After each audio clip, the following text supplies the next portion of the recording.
there lovely people, Jonathan Martin is Painted Love and welcome to my channel.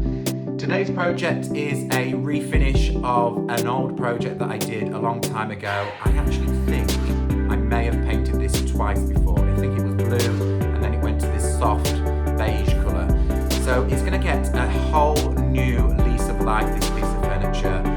And my theme is wraparound pattern. So over the last couple of years, I've increasingly noticed repeat pattern that is wrapped around the body of a piece of furniture is quite a fashionable thing to do at the moment. So this could be stenciling, hand painting, decoupage, a whole lot of other things, wallpaper even.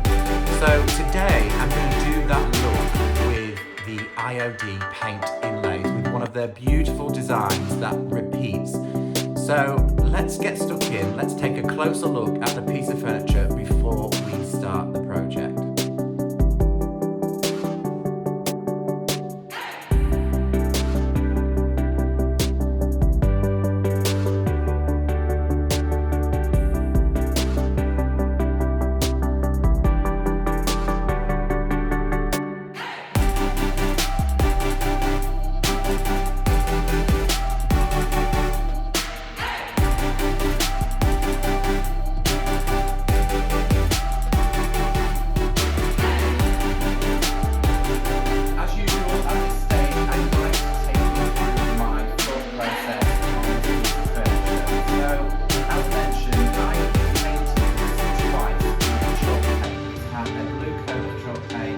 Wax layer, then a few years later it had this colour applied over and then another wax layer, and of course there is the original manufacturing finish underneath all those layers.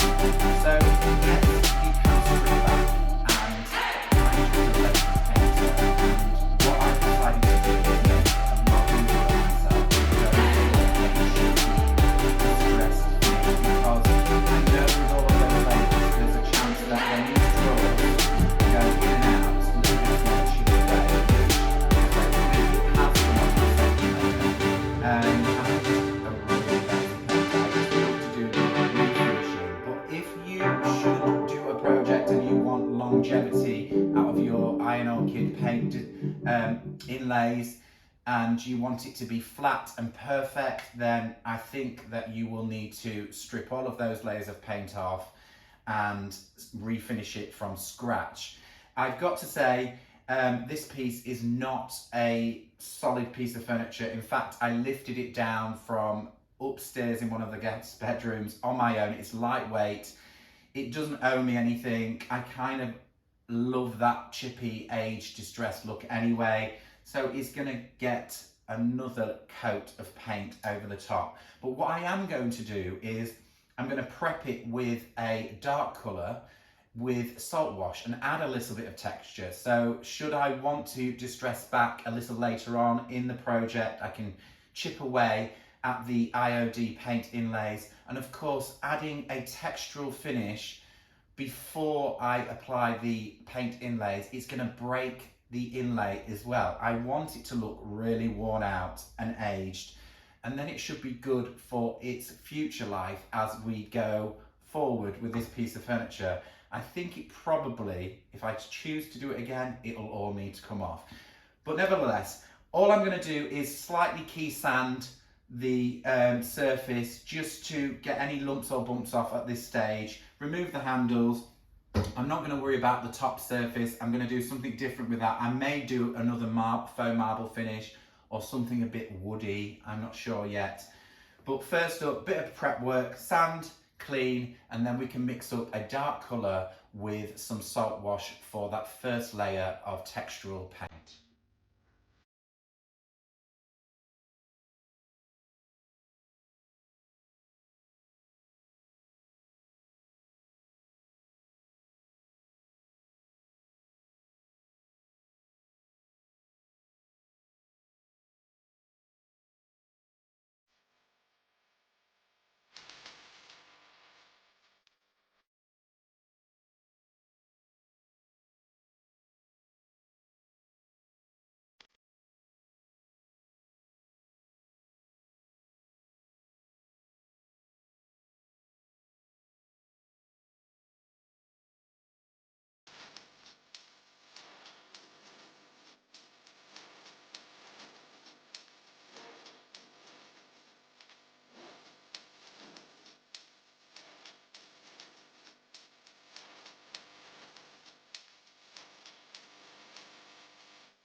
Okay, for my base layer with the salt wash, I've got a colour mix that is what I would call a colour dump. So quite often when I've mixed lots of colours up, I'll put them into a container and then I'll mix them all together. And I've ended up with sort of a greyish, dark French linen shade. So you could use a black or a brown underneath, whatever feels right. Remember, we may be chipping back to some of this colour. So what I'm going to do with this paint colour is add some salt wash. Now, many of you will know what salt wash is. It's a texturizing medium. There are other brands out there that you could use. Some people use bicarbonate of soda. It will just make the paint that little bit thicker. So I'm going to add to this colour dump of paint 1 scoop and mix it in just to see how thick that goes. Usually in about this amount of paint, 1 scoop is pretty good. And I'm going to incorporate it in. I've also got a really old natural hair brush. Don't use your best brushes for this because you're going to be slamming the bristles up and down, pouncing motion, and it can break the bristles. So I think it's probably going to need a half scoop more of the salt wash. So we're going to go in with half a scoop more, and then we can start that first coat of paint.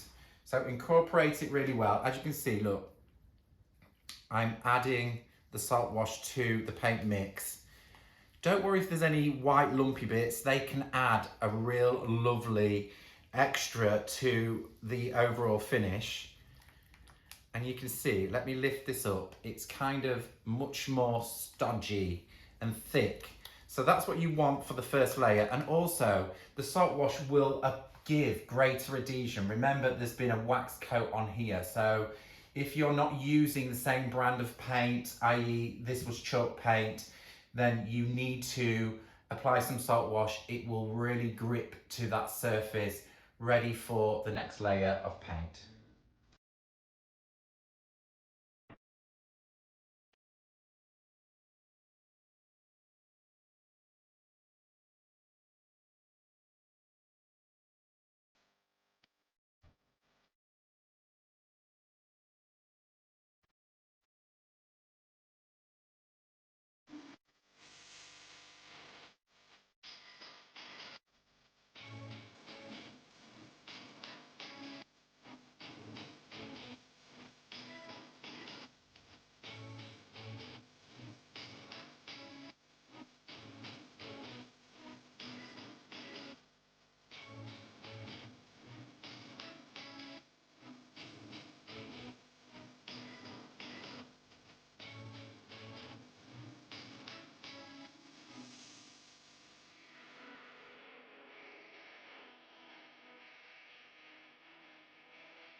My dark salt wash mixture has dried as a base coat on this piece. Now, if you can leave this overnight, all the more better for it. I've gone about 3.5 hours and it is touch dry, ready for its background colour to receive the paint inlays. So the paint inlay that I've decided to use is this one, Brizal Toile. It is a gorgeous pattern. On the back you can see it repeats, there's 8 sheets and it repeats onwards. Not only does it go downwards, it goes sidewards as well, so it's a grid pattern I suppose. It should blend all the way around this piece. And I suppose I'm using the bottom left hand corner as my kind of inspiration. I want a light base. So today I'm going to be using Jolie's Swedish Grey, which is a really subtle, lovely light base colour, and I think it'd be really beautiful behind these paint inlays. The first thing that I'm going to do is give one solid base coat first, and then we will be applying the paint inlays directly into the paint. So the first coat is just to make sure that you've got a kind of covered area of paint. The second coat is where we're going to apply each sheet individually and drop the paint inlay into the surface of the paint.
So it's now time to prepare the IOD paint inlays.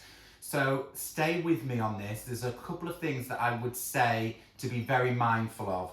One of which is the paint inlay. It's not actually printed to the complete edge. You are going to need to remove a little bit of an edge to get the pattern right to the edge of the paper. Here's some of the edges that I've already trimmed off some of the paint inlays already. If you don't remove that and you're doing a pattern that joins or interconnects with one another and you try and go over the edge, you're going to lose a bit of pattern, so be very mindful of that. Also, lay your design on the floor so you can see how it all interconnects, to make sure that each sheet is the connecting sheet to the next before you apply, so you've got a good idea of how that pattern's going to go on the surface. What else do I need to mention? Also, this particular pattern is quite a subtle colour. It kind of blends quite much with the background of this paper. IOD paint inlays are not like decoupage. Decoupage, you apply a medium and you have the pattern showing to the surface. The paint inlays must be laid directly into the paint. If you've not used these before, that is crucial because the paint that's on the inlay will embed into the paint. So make sure when you're applying these, especially on the light coloured ones, that you are placing it paint into paint, if that makes sense. So I'm going to trim the rest of the borders and kind of map out where I think the pattern needs to start so it looks really lovely over the overall piece, and then we'll apply the first paint inlay. That are the birds and the animals that are in this paint inlay kind of sit where the structure is, all of these lumpy bumpy bits, and it will break on those, and I want the animals to look really sharp as best as they can be. So I want them in the aperture of the drawers. So what I've found is if I drop the pattern just below that first lip, which equally helps for getting a flat surface on your first inlay. So I'm going to work to that line and then connect the others too. You can see maybe here that bird sits in that main opening, as does a few of the other animals. The florals will hit all of those rebates, so I'm happy with that.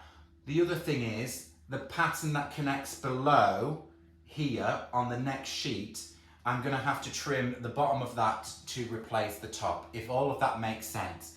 So I'm now going to apply the first paint inlay. What I'm going to do is just apply my paint to the area that I'm working on, kind of here.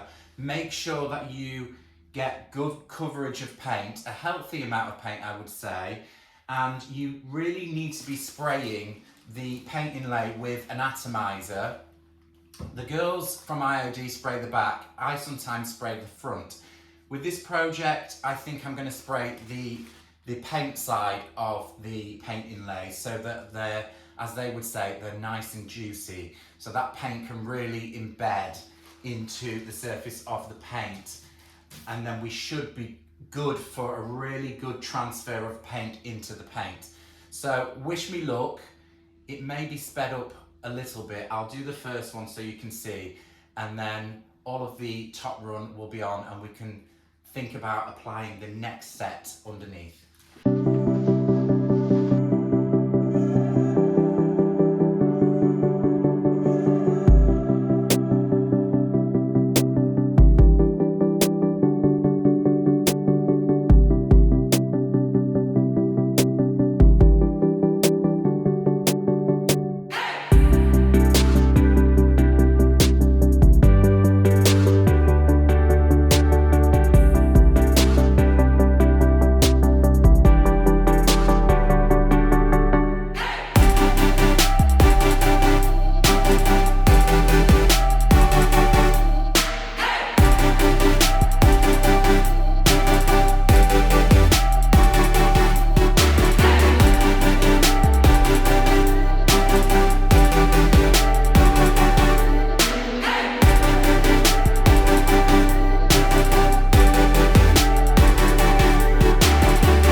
applied to more or less the top of this cabinet.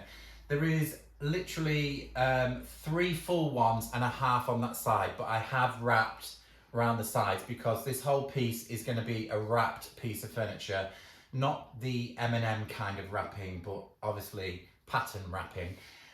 So yeah, there's 3.5 along this, so you can see 1 packet of paint inlays. Should you have a slightly bigger dresser than this, and this is quite a sizable dresser, you're literally going to get the front coverage of a whole dresser, which might be quite nice. So there is 3 going along and a half, and then we've got to connect the next 3.5 on the bottom. This also works the other way, so should you have a wardrobe with maybe 2 doors, you can do the same thing. The pattern connects upwards, so you can do 4 up on each side of the wardrobe. So if you're going to go the other way, taller, it will go portrait as well as landscape, the pattern. I'm hoping this is all making sense. Okay, so the next step that I've got to go is to connect my pattern back down to the bottom. So this is the next sheet, which will sit just here. That bird, its tail continues. But what I have got to do is take off the bottom to apply back to the top. And if you remember, that's because I wanted the creatures to be in the panels rather than on the edges, and that's why I did that. So the lower half of this, which there is a grid pattern on the back of the paint inlays, you can maybe see that. I'm just going to count up how many, I'll do it here with you now. So on the bottom, that is the end of the piece of furniture. I've got 1, 2, 3, 4, 5, 6, about 7. So I can take, along the grid, I can take 7 squares off the bottom and use that at the top. So I'm going to continue in this fashion across the front of this piece. Of course, I'm wrapping the sides as well, so that means 1 more packet needs to be open. I know it's a bit lavish, but I wanted to share just how good this product is and how far it will go.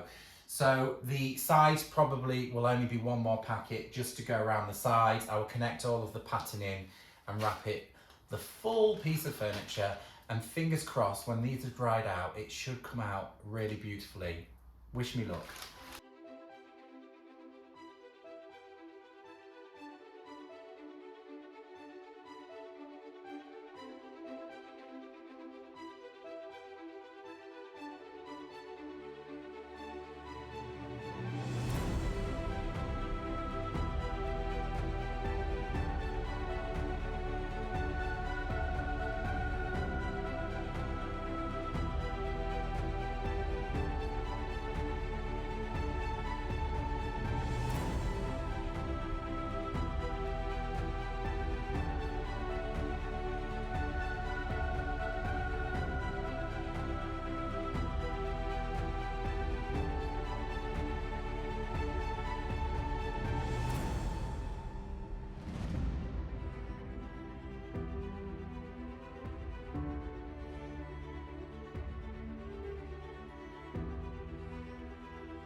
It's now day 2 of my project, and yes, I did leave the paint inlays overnight. Now, if you're using a chalk-based paint, then you can leave them up to 24 hours or even longer before removing them. If you're using a paint with polymers in there, such as things like Fusion maybe, you are going to need to remove the paint inlays far sooner, and I mean within the first hour. As soon as you see the paper going slightly opaque, kind of papery again to the surface as they're drying out, then you're going to need to remove that top layer, the carrying sheet of the inlay. Also the same with the lacquer method. So if you're going to apply these with lacquer over a paint finish, as soon as they kind of go opaque, it's probably a good indication when to remove the inlays. So whilst I've got the inlays on the bottom, it means that my paintwork is all covered up on this piece. So I'm going to address the top surface. So originally what I was going to do was a kind of woody finish. But the more I look at this pale colour, I really like the faux marble that I painted on top. But unfortunately, it would have been good with a good old clean and just a top up of wax, but there is a big scrape into my finish. I don't know how that occurred. It's just happened over the last 4 years. Something sharp obviously dug in and scraped across it. So I've decided to refinish it. I'm going to do another Carrera kind of marble finish. If any of you followed my marbling techniques with chalk paint, then there is no prep work involved in what I'm about to do, because usually it's a sandwich of a light base, wax, and then another 2 coats of paint. This is already a light base, so all I'm going to do, excuse me, is I'm going to give it 2 coats of a light colour, and then I'm going to do it a little bit different. I'm going to use IOD's Carrera stamp. Now, I've had this for 4 years. It's still in the packaging. I've not opened it. I figure that if I use this stamp and then do my kind of blending technique, it could be quite interesting. I have no idea, but we're going to find out. We're going to find out together. So the first thing to do with any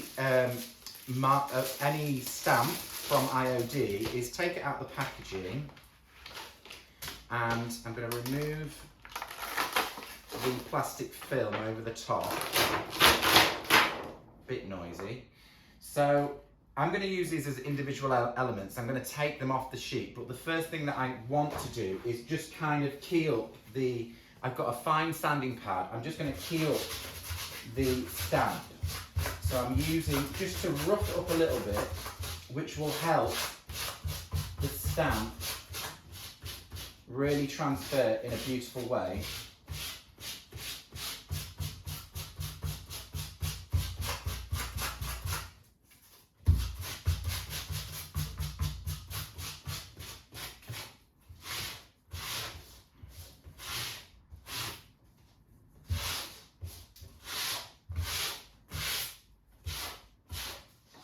So that stamp is now good to go, ready for trialing it out. Fingers crossed that this will work. There's a lot of fingers crossed in this project. So onward and upward, a couple of coats of white, and then we're good to go with stamping some Carrera marble.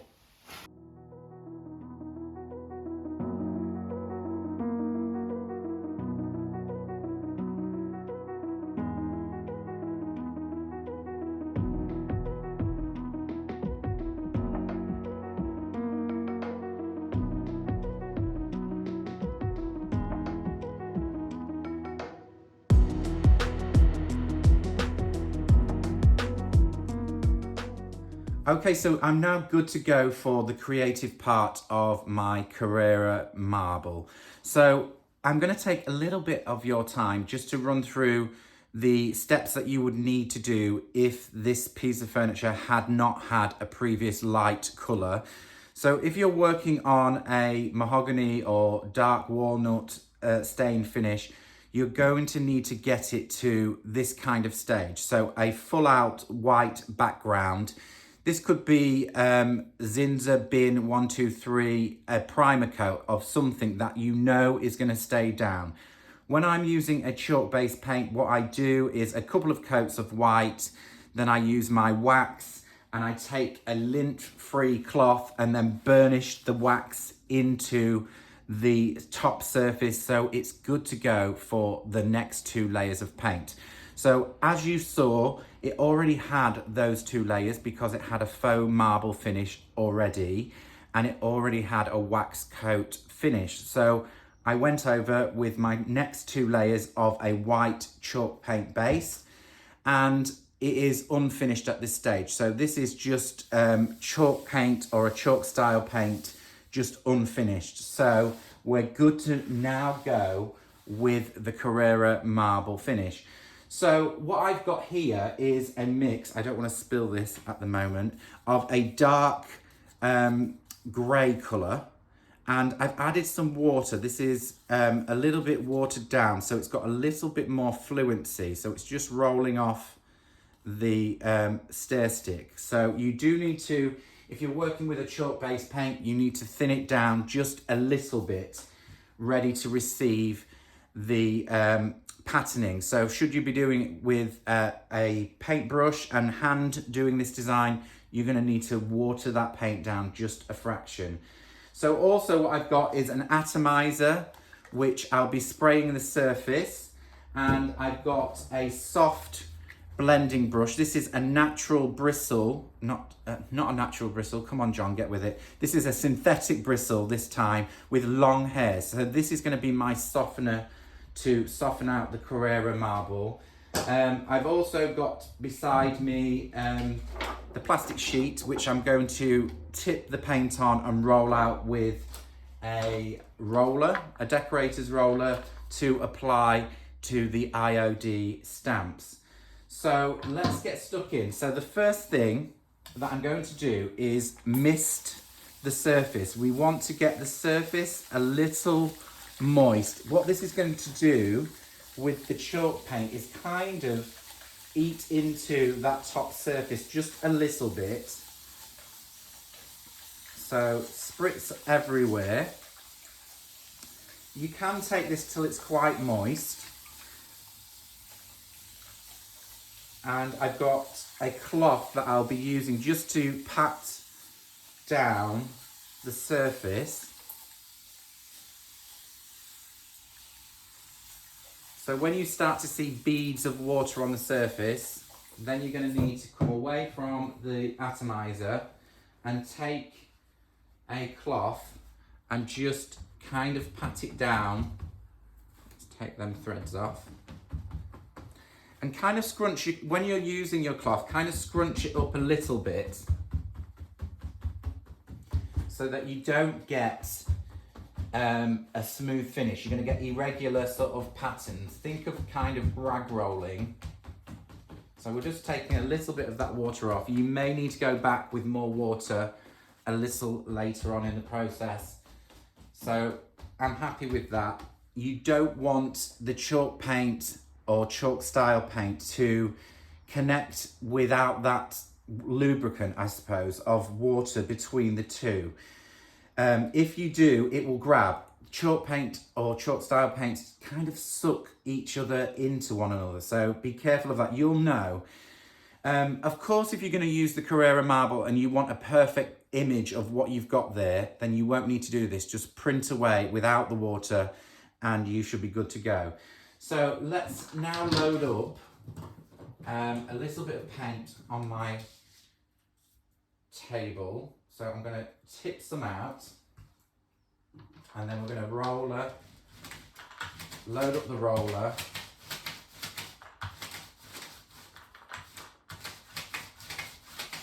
And I'm going to take the largest stamp, and I'm going to roller, kind of get plenty on there. So that's what we have. Now marble always kind of goes on a 45-degree angle. And I would always say that negative space in the marble is really useful. So think of placement. I like to kind of go this side and then a little bit this side and leave sort of a dead area in the middle. And I think that also always looks really beautiful. So let's go in, Hopefully I'll have enough water on the surface. We're gonna go here, I think. I'm gonna drop, and I'm not worrying too much about getting a perfect print on this. I'm gonna push that in because this is gonna be faded away with my softener brush.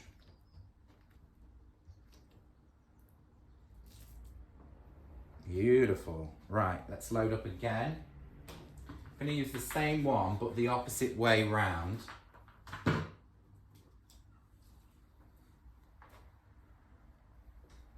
Go here. And I'm going to bend it round the edge as well.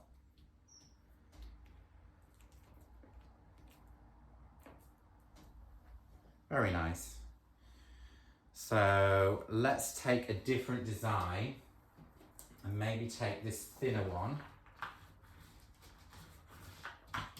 just to kind of break the pattern a little bit. I'm going to go maybe from here.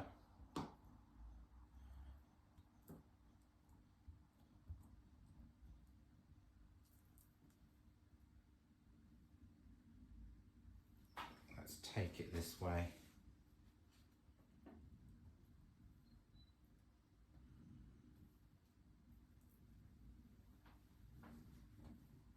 Right, I feel that we need a little bit of something more. We'll go with that thin one again. Just about here.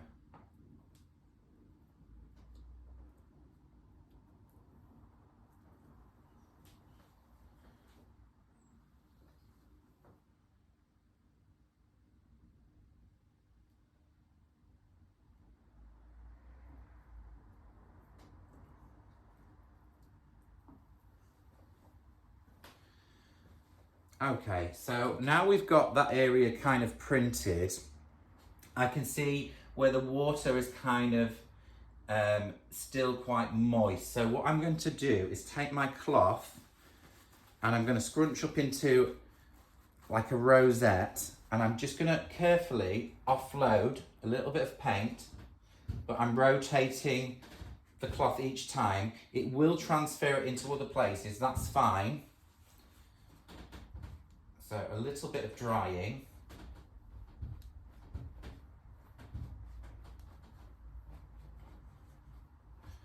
And now we're going to go in with the softening brush. So gently does it with the softening brush. We're just going to blend that away.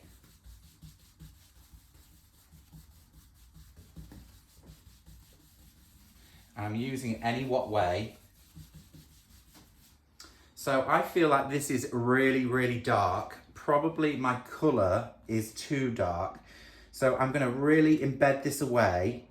And then I'm going to go with another pass over the top. So a bit more moisture. You can remove a lot of this if you're not feeling it. More moisture. Back in with the cloth. And it kind of makes it more faded.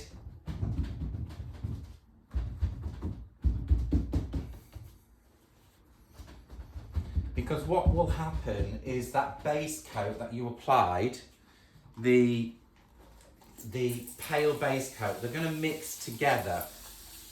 So I'm really taking this away. I'm erasing, I suppose, to make it a little softer. If you're going to just do a plain print straight on, I would use a much paler grey. I've gone quite dark. Can you see how that's now softened in a little bit more? So offloading, and I'm really going to brush this away so it looks nothing like the original stamp. It's just a faded dark background.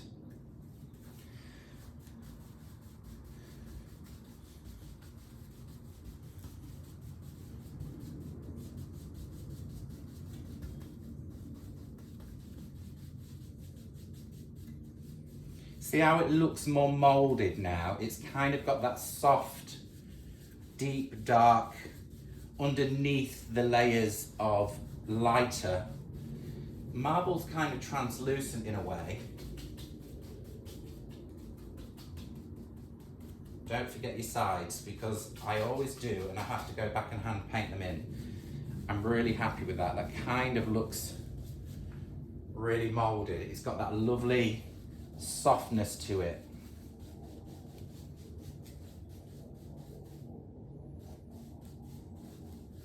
Right, I'm happy with how that's looking. I'm going to move over to the other side. So what I'm going to do is I think I'm going to go somewhere through the center here, I think, and do the same again. I might do this quite heavy. I'm feeling like it looks quite good, quite heavy, but let's just give it a whirl and see. So I'm going to go back in with a little bit more atomizing.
What can I say about using the IOD stamps for this process? I think they're a really useful tool. If you're a little bit nervous about hand painting a marble finish, then these are great. One thing that I would say, I most definitely started off with a too dark a grey colour. That's because when I do my hand painting, there's a little less of the veining, I suppose. So there was a lot to blend away. So if you could probably do this half as much grey, so add half white to what I had, and then you should be somewhere around this really lovely subtle marble effect. I really did mould or model in the stamps, so they're just a hint, and I really love that really subtle, sometimes less is more. So all I've got to do at this stage is give it a finishing top coat before we start removing the paint inlay, so I can protect that. I'm going to be using Jolie's finishing wax in a clear. So I like to use wax because I can do this process over and over again, as you just saw. I can redo this should I get any problems with it later down the line. And what I will do is apply the wax and really buff it into the surface so it's really pushed into the paint. So top coat, then the exciting part, removing the paint inlays.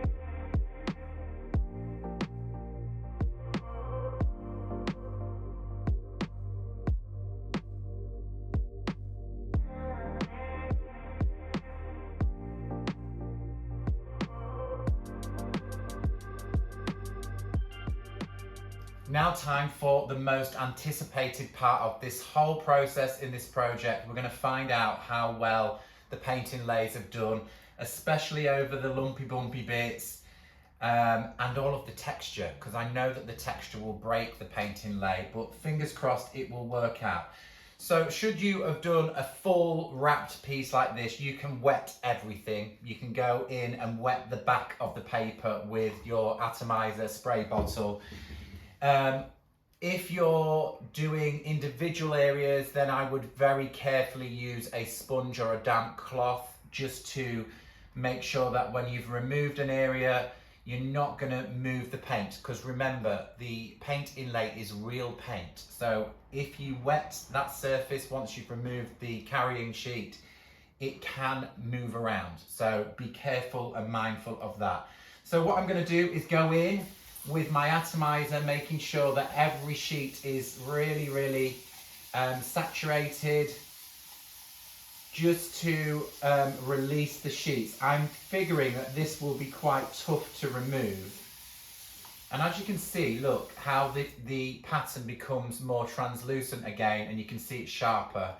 This is where it should be when you're ready to remove it with a paint with a polymer or a top coat. It needs to be kind of papery just before you pull it. So I'm just going to go in and wet or saturate the whole thing so it can soak in. You need to leave it a little while. I'm figuring with this being on a textured surface, I'm going to allow it a little bit longer just to absorb into that carrying sheet.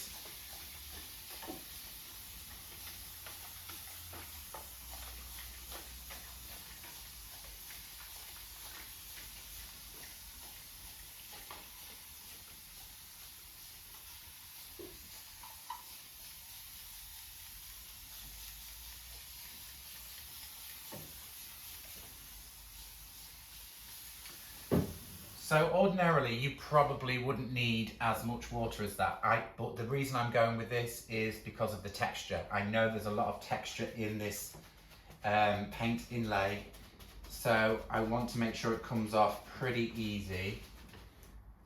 Make sure everything is wet to the top.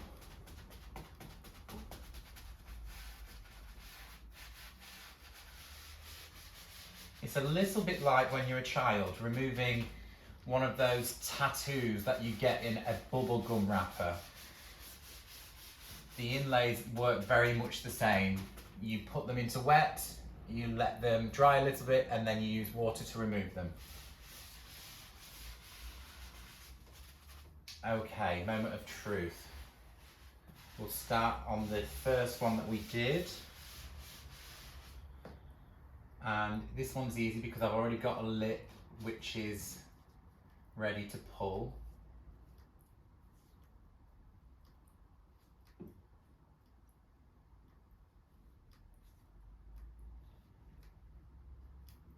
And slowly does it.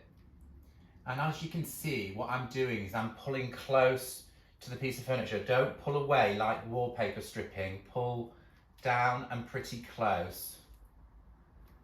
So I've got a little bit that's stuck here. Not enough water.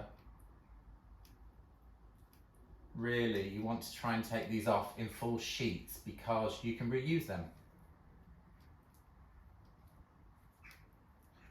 I think I need to spray on the side because it went round the corner.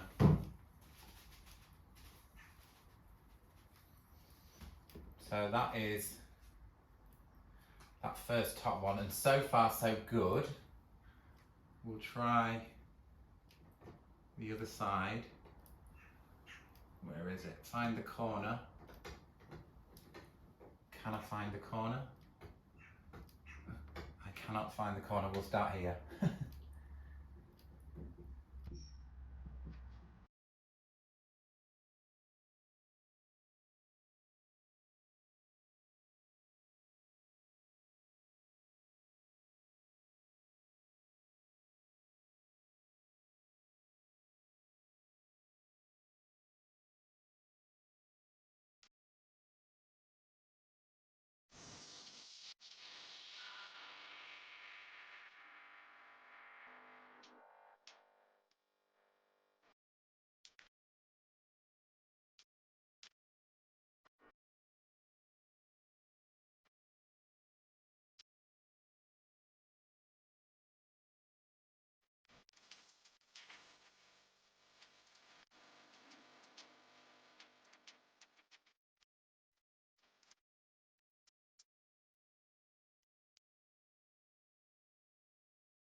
Well, I could not be more happier with how this has turned out.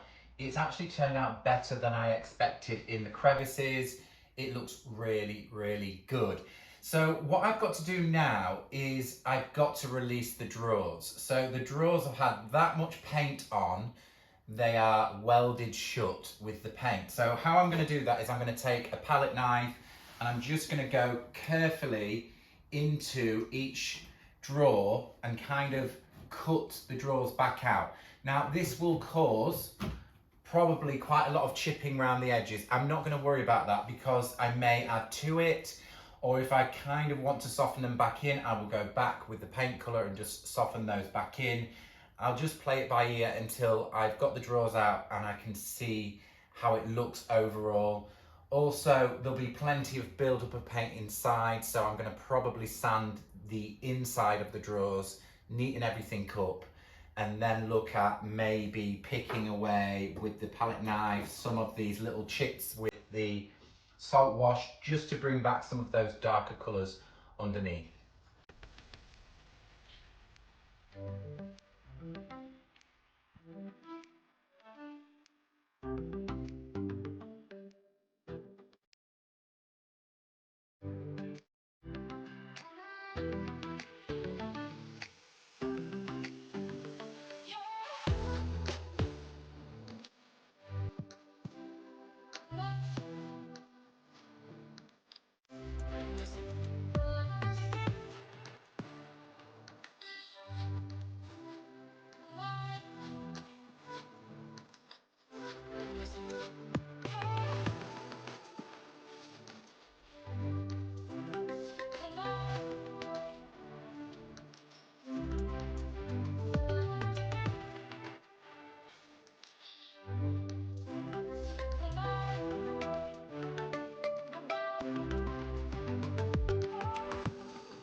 Okay, so we're nearly finishing the project, but I need to talk you through one or two things that have happened and what I'm up to and where it will go from here, because it probably will go in fast play, so I need to explain one or two things.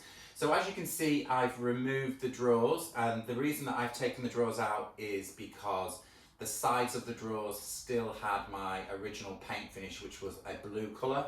So I've decided to go back in with the Swedish grey on the sides, you can see one behind me, on the sides of the drawers, just to make for a cleaner finish.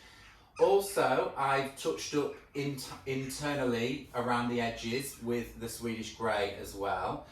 The distressing, you will have seen me picking away with the palette knife just to all of the salt wash to reveal the colours underneath. That has been absolutely fantastic. I'm really pleased with the balance. There were one or two areas, I think one underneath a drawer somewhere and one on a drill where I went a little bit too vigorously. So again, I just touched up with the Swedish grey. If you feel that the balance is not good on your project, you can just go back in and touch it up. So that's what I've done. The other thing, right, so finishing. So let's talk a little bit about finishing. So IOD Design Paint Inlays, they are real paint and they are water reactive. So should I wet this and smudge across, the paint will move. So you have to be very careful about how you finish this or top coat these. So I'm going to go through the suggested ways, which are pretty fail safe. One of which is to take a lacquer, a water-based lacquer, and add 50% water, put it through a spray bottle, and then you can mist over this, and that should lock in the paint inlays. And then you can go over with a wax coat if you want, once that's dried. The other way is to take the lacquer straight from the can and use a roller and gently roll on, and so that can lock in the paint inlays. And finally, I'm going to use just wax. Now, one or two people have had issues with just wax, and I can only think that it's probably when there's been an inlay on the top surface when it's getting a lot of wear and tear.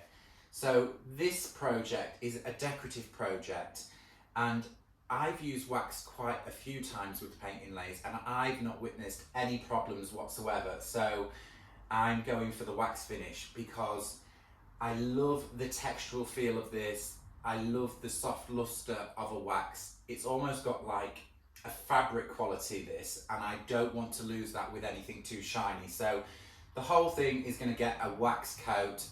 And the final thing is the handles. I've decided to change the handles. The original ones, although they were very beautiful and decorative, I felt like they were a little too big with my pattern. So I'm going in with my usual favourite handle from Amazon. It's just a simple brushed brass finish, and I think it'll look lovely.